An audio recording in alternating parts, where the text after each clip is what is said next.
Hello दोस्तों, तो आप सब लोगों का स्वागत है मेरे एक नए ब्लॉग में। तो उस खेत में जहाँ जिसका मैंने ब्लॉग बनाया था वहाँ पे हो चुका है मेरा गोबर कंप्लीट। और अभी आई हूँ मैं दूसरे वाले खेत में। और यहाँ पे है मेरे साथ दीदी जी, वो आई है भेड़ चराने। उनको लग रही है शर्म, बोला मुझे देखना नहीं है, सिर्फ भेड़े दिखाड़ी है मेरी। तो ये लगे है सीरियल दिखने वहाँ पे पेड़ के पीछे छुप के। तो भेड़े लगी है आराम से हरा हरा घास छांटने। बाकी कोने में बचा है सूखा घास, तो ये लगी है हरा घास छांटने। और दीदी जी है वहां पे पेड़ के पीछे। और सगो है। तो यहाँ पे लगी है, देखिए, गांव की महिलाएं काम करने मनरेगा का। तो मेरे सीजन की पहली बार की लकड़ी है ये वाली। लकड़ी मुझे ले जानी है घर। मैंने इस बारी बिल्कुल भी स्टार्टिंग नहीं की है लकड़ियाँ लाने की। तो आज मेरा फर्स्ट भट्टू जो है, हम लोग भट्टू बोलते हैं, जो एक पीठ में ले जाते हैं। तो मेरा पहला भट्टू है आज इस सीजन का।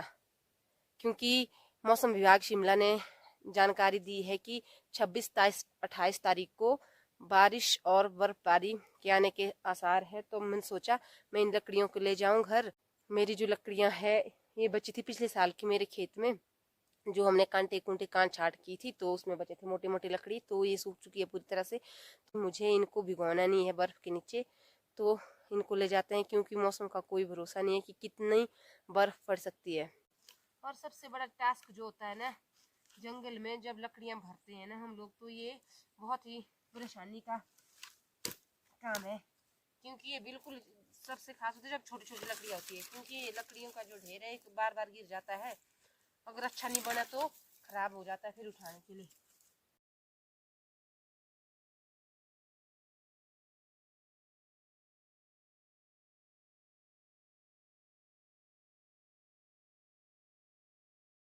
मेरा जो भट्टू है वो हो चुका है तैयार। और धूप भी लग गई है। तो उठाते हैं, उठा के लगेगा पता ही कैसा हुआ है। क्योंकि उठा के कई बार ये खराब भी हो जाता है। देखने के लिए तो अच्छा बना दिया मैंने, बड़ा संभल कर एक एक लकड़ी बिठा के मैंने इसको लगाया है। भारी हो गया काफी। हे भगवान, यहाँ पे देखिए मैं कैसे फंस गई पूरी तरह से। अब कैसे निकलूंगी इस जंगल से।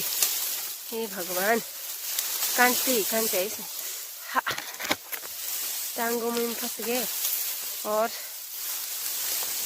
मुंह के आगे तो सारे आगे। तो बहुत ही मुश्किल जाके मैं नीचे से निकली हूँ। ऊपर एकदम से कांटे फंस गए थे मुंह के आगे आगे।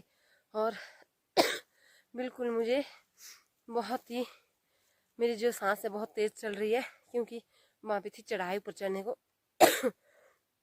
और अब पहुँचना है मुझे घर। और यहाँ पे लगे दादाजी गोबर उठाने। बोला कितनी उम्र है थारी भाई? 70 साल।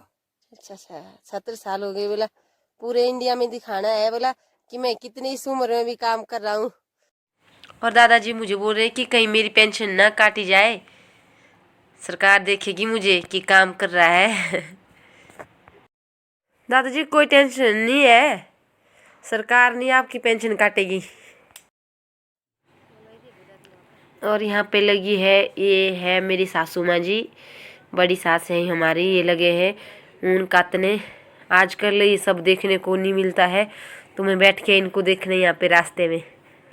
दादी भी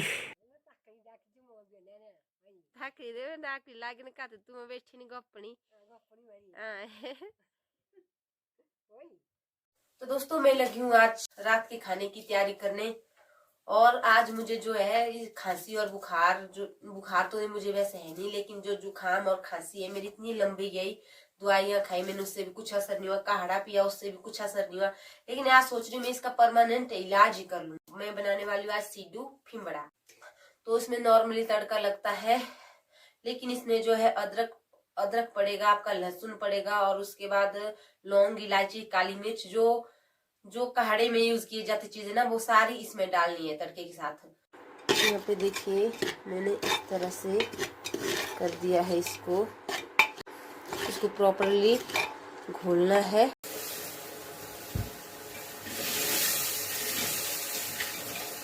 पुराने जमाने के लोग इसको खाते थे, तो मैंने इसमें लस्सी डाल दी है और अब इसको उबलने देना है, उसके बाद इसमें सिड्डू ऐड करने हैं। तो जो मेरा फिमड़ा है वो हो चुका है, उबल चुका है पूरी तरह से। और उबलने के बाद याद रखना है, इसको उबलने के बाद डालना है ये जो सिड्डू है, क्योंकि नहीं तो ये नीचे फंस जाते हैं।